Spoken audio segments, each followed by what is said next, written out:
ಅಲ್ಲ, ಎಲ್ಲರೂ ಏನು ನಿಮ್ಮಷ್ಟಕ್ಕೆ ನೀವು ಬ್ಯುಸಿಯಾಗಿದ್ದೀರಾ? ನಿಮ್ಗೆ ಯಾರಿಗೂ ಪದ್ಮಿನಿ ಸೀಮಂತದ ಬಗ್ಗೆ ಯೋಚನೆನೇ ಇಲ್ವಾ? ಇದ್ಯಾಕೋ ನನ್ನ ಖುಷಿಗೆ ನಾನೇ ಫಂಕ್ಷನ್ ಮಾಡ್ತಿದ್ದೀನಿ ಅನಿಸ್ತಾ ಇದೆ. ಯಾಕೋ ಹೀಗೆ ಹೇಳ್ತಾ ಇದೀಯಾ? ಎಲ್ರನ್ನೂ ಒಪ್ಸ್ಬಿಟ್ಟೆ ಅಲ್ವಾ ನಾವು ಫಂಕ್ಷನ್ ಮಾಡಬೇಕು ಅಂತ ಡಿಸೈಡ್ ಮಾಡಿರೋದು. ಎಲ್ರನ್ನೂ ಒಪ್ಸಿದೆ ಸರಿಯಪ್ಪ, ತಾತ ಶಿವನೇನೆ ಕಾಣಿಸ್ತಾ ಇಲ್ವಲ್ಲ. ಅವರು ಫಂಕ್ಷನ್ 2-3 ದಿನ ಇರೋಷ್ಟೊತ್ತಿಗೆ ಬರ್ತೀನಂತ ಹೇಳಿದಾರೆ ಕಣೋ. ಈಗ ಯಾಕೆ ಅವ್ರನ್ನ ನೆನ್ಸ್ಕೊತಾ ಇದ್ಯಾ? ಎಲ್ರು ಸಮಾಧಾನವಾಗಿ ಮುಂದುವರಿತಾ ಇದ್ದಾರೆ ಅಂದಾಗ ನಿನ್ ಕೆಲ್ಸ ನೀನ್ ಮಾಡು. ಈಗ ಅದೇನ್ ಮಾಡ್ಬೇಕು ಅಂತ ಹೇಳು, ನಮ್ ಕೈಲಾಗಿದ್ದು ನಾವು ಮಾಡ್ತೀವಿ. ಅಪ್ಪ, ಪದ್ಮಿನಿ ಸೀಮಂತಕ್ಕೆ ಇನ್ನು 15 ದಿವಸ ಇದೆ. ಅಷ್ಟರಲ್ಲಿ ಎಲ್ಲರಿಗೂ ಹೊಸ ಬಟ್ಟೆ ಕೊಡಿಸ್ಬೇಕು. ಅದು ಅಲ್ಲದೆ ಊಟದವ್ರಿಗೆ, ಡೆಕೋರೇಷನ್ ಅವ್ರಿಗೆ ಅಡ್ವಾನ್ಸ್ ಕೊಟ್ಟು ಬುಕ್ ಮಾಡಬೇಕು. ಇದೆಲ್ಲ ಆಗೇ ಇಲ್ವಲ್ಲಪ್ಪ? ಅದನ್ನೆಲ್ಲ ನೀನೇ ನೋಡ್ಕೋ ಅಂತ ನಿನ್ ಮೇಲೇನೆ ಬಿಟ್ಟಿದೀವಲ್ಲಪ್ಪ.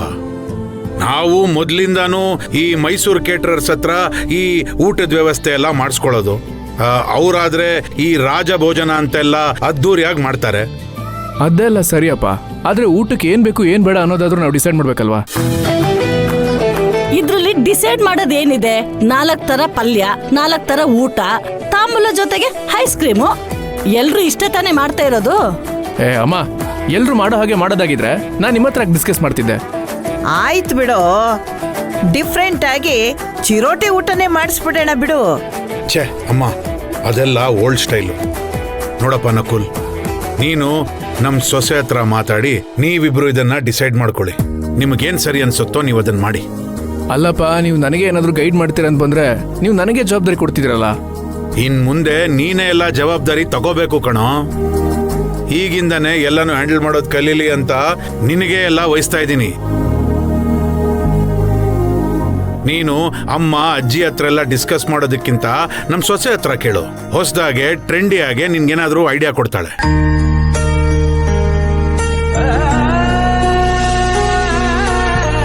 ನೀವ್ ಯಾಕೋ ನಿಮ್ ಸೊಸೆನ ತುಂಬಾ ತಲೆ ಮೇಲೆ ಇಟ್ಕೊಂಡು ಮೆರೆಸ್ತಾ ಇದ್ದೀರಾ. ನನ್ಗೆ ಯಾಕೋ ಇದು ಸರಿ ಅಂತ ಅನಿಸ್ತಿಲ್ಲ ರೀ. ಹಿರಿಯರು ಅಂತ ನಾವಿರುವಾಗ ಎಲ್ಲ ಸೊಸೆ ಹೆಗ್ಲ ಮೇಲೆ ಹಾಕಿದ್ರೆ ಹೇಗ್ರಿ? ಹೀಗೆ ನೀವ್ ಅಧಿಕಾರನ ಅವ್ರ ಕೈ ಕೊಟ್ಬಿಟ್ರೆ ನಾಳೆ ದಿನ ನಮ್ಮನ್ನ ಅವ್ರು ಕೇಳೋದನ್ನೇ ಬಿಟ್ಬಿಡ್ತಾರೆ. ಬಿಟ್ಬಿಡ್ಲಿ ಅಂತಾನೆ ಹೇಳ್ತಿರೋ. ಹೈ, ನಿಮ್ಮನ್ ಕೇಳಿದ್ರೆ ಬರೀ ಹಳೆ ಕಾಲದವ್ರ ತರ ಈ ಲಾಡು, ಈ ಜಾಂಗೀರು, ಈ ಜಿಲೇಬಿ, ಈ ಬೂಂದಿ ಊಟ ಅಂತೆಲ್ಲ ಹೇಳ್ತೀರಾ.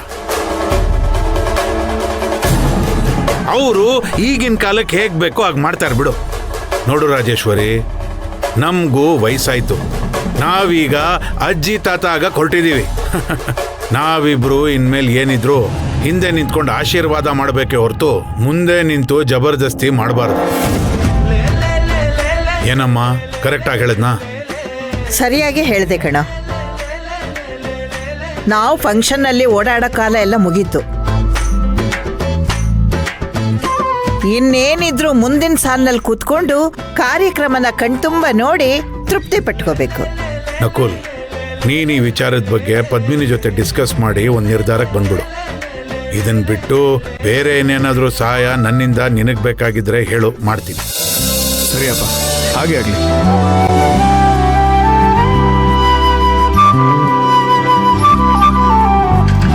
ರೀ, ನೀವ್ ಯಾಕೋ ತುಂಬಾ ರಾಜೇಶ್ವರಿ, ಮಾತಾಡಿ ಮನ್ಸು ಕೆಡ್ಸ್ಕೊಳ್ಳೋದಕ್ಕಿಂತ ಆಗೋ ಕೆಲ್ಸದ ಕಡೆ ಗಮನ ಕೊಡು. ಯಾವತ್ತು ಫಂಕ್ಷನ್ನು ನಗ್ನಗ್ತಾ ನಡೆದೋಗ್ಬಿಡ್ಬೇಕು.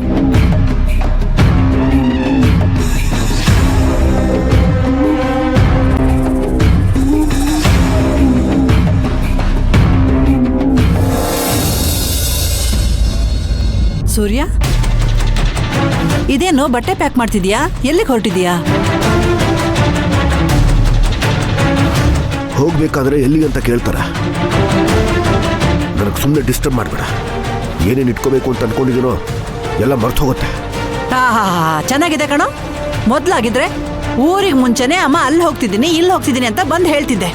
ಈಗ ನೋಡಿದ್ರೆ ಏನು ಹೇಳ್ದೆ ಹೊರಟು ನಿಂತಿದ್ಯಾ. ಏನು ಇದು? ಎಲ್ಲ ಹೇಳ್ತೀನಮ್ಮ, ಸ್ವಲ್ಪ ಸುಮ್ಮನೆ ಇದ್ಬಿಡು. ಸೂರ್ಯ, ಸೂರ್ಯ, ಏನೋ ಇದು? ಸೂರ್ಯ, ಹೇಳ್ತೀನಿ ಅಂದ್ಬಿಟ್ಟು ಹಾಗೆ ಹೋಗ್ತಿದ್ಯಲ್ಲೋ. ನನ್ ಮಾತ್ ಕೇಳಿಸ್ಕೊಳ್ಳೋ. ಎಲ್ಲಿಗೆ ಹೋಗ್ತೀಯ ಅಂತಾದ್ರೂ ಹೇಳು. ಅಳಿಯಂದ್ರೆ ಇದೇನಿದು ಊರ್ಗೆ ಹೊಟ್ಟಿದ್ದಾರಂತೆ? ಯಾವ ಊರಿಗೆ ಅಂತ ಕೇಳಿದ್ರೆ ಗೋಪಾಲ ಏನು ಸರಿಯಾಗಿ ಹೇಳ್ತಿಲ್ಲ. ಯಾಕೆ ಅಳಿಯಂದ್ರೆ, ಏನಾಯ್ತು? ನಾನು ಆಗಿಂದ ಕೇಳ್ತಿದ್ದೀನಿ ಬೀಗ್ರೆ, ಏನು ಉತ್ತರನೇ ಹೇಳ್ತಿಲ್ಲ. ನಾನು ಎಲ್ಲಿಗೆ ಹೋಗ್ಬೇಕು, ಎಲ್ಲಿರಬೇಕು ಅಂತ ಇನ್ನೂ ನಿರ್ಧಾರ ಮಾಡಿಲ್ಲ. ಯಾಕೋ ಈ ನಡುವೆ ಮನ್ಸಿಗೆ ತುಂಬಾ ಬೇಸರ ಆಗಿದೆ. ಅದಕ್ಕೆ ಒಂಟಿಯಾಗಿ ಒಂದೆರಡು ದಿವಸ ಎಲ್ಲಾದರೂ ಹೋಗ್ಬಿಟ್ಟು ಇದ್ದುಬಿಟ್ಟು ಬಂದರೆ ಸ್ವಲ್ಪ ಬದಲಾವಣೆ ಆಗಬಹುದೇನೋ. ಅದಕ್ಕೆ ಹೊರಡ್ತಾ ಇದ್ದೀನಿ. ಅಳಿಯಂದ್ರೆ, ನಿಮ್ಮ ಮನಸ್ಸಿಗೆ ಬೇಜಾರಾಗಿರೋದಕ್ಕೆ ಕಾರಣ ಏನು ಅನ್ನೋದು ನಮ್ಗೆ ಚೆನ್ನಾಗಿ ಗೊತ್ತು. ನಿಮ್ಗೆ ಯಾಕೆ ಒಂಟಿತನ ಕಾಡ್ತಿದೆ ಅನ್ನೋದು ನಮಗೆ ಗೊತ್ತು. ದಯವಿಟ್ಟು ಅದನ್ನೆಲ್ಲ ಮನಸ್ಸಿಗೆ ಹಚ್ಕೋಬೇಡಿ. ನೀವಿಲ್ಲದೆ ಹೋದರೆ ನಮಗೆಲ್ಲ ತುಂಬ ಕಷ್ಟ ಆಗುತ್ತೆ. ಹೌದು ಕಣೋ, ಬೀಗ್ರೆ ಹೇಳ್ತಿರೋದು ಸರಿಯಾಗಿದೆ. ಈ ಮನೆ ಸಂಪೂರ್ಣ ಜವಾಬ್ದಾರಿ ತಗೊಂಡಿರೋದು ನೀನು. ಮನೆ ಯಜಮಾನನೇ ಮನೇಲಿಲ್ಲ ಅಂದಮೇಲೆ ಮನೇಲಿರೋರ್ಗೆ ದಿಕ್ಕೇ ತೋಚೋದಿಲ್ಲ ಕಣೋ. ನೀನೇ ಹೇಳ್ತಿದ್ದೆಲ್ಲೋ, ಸಮಸ್ಯೆಯಿಂದ ಓಡ್ ಹೋಗೋದಕ್ಕಿಂತ ಅದ್ರ ಜೊತೆಗೆ ಇದು ಜಯಿಸ್ಬೇಕು ಅಂತ. ನೀನೇ ಹೀಗೆ ಮಾತಿಗೆ ತಪ್ಪಿದ್ರೆ?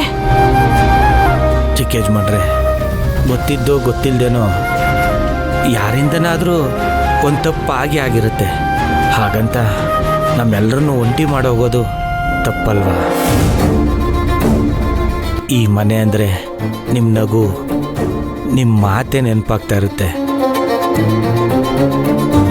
ಮರಗುಳಿಯಾಗಿರೋ ನನಗೆ ಅದನ್ನೆಲ್ಲ ಮರೆಯೋಕ್ಕಾಗಲ್ಲ ಅಂದಮೇಲೆ ಇನ್ನು ನಿಮ್ಮ ತಾಯಿ ಅವರು, ನಮ್ಮ ನಾಗೇಂದ್ರಣ್ಣವ್ರ ಪಾಡೇನು ಹೇಳಿ?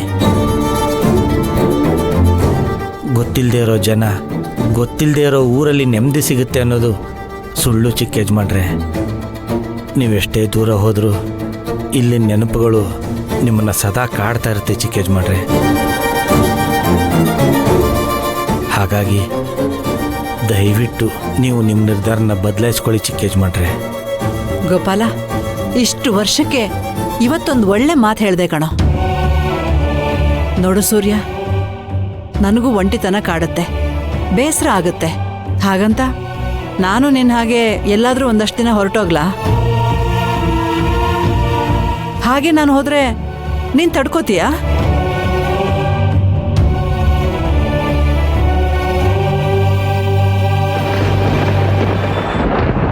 ನಿನಗೆ ಅಷ್ಟೊಂದು ಬೇಜಾರಾಗಿದ್ರೆ ಇಲ್ಲೇ ಒಂದಷ್ಟು ದಿನ ಸೈಲೆಂಟಾಗಿ ಇದ್ದುಬಿಡು. ನಾವು ಯಾರೂ ನಿನಗೆ ತೊಂದರೆ ಕೊಡೋದಿಲ್ಲ ಕಣೋ.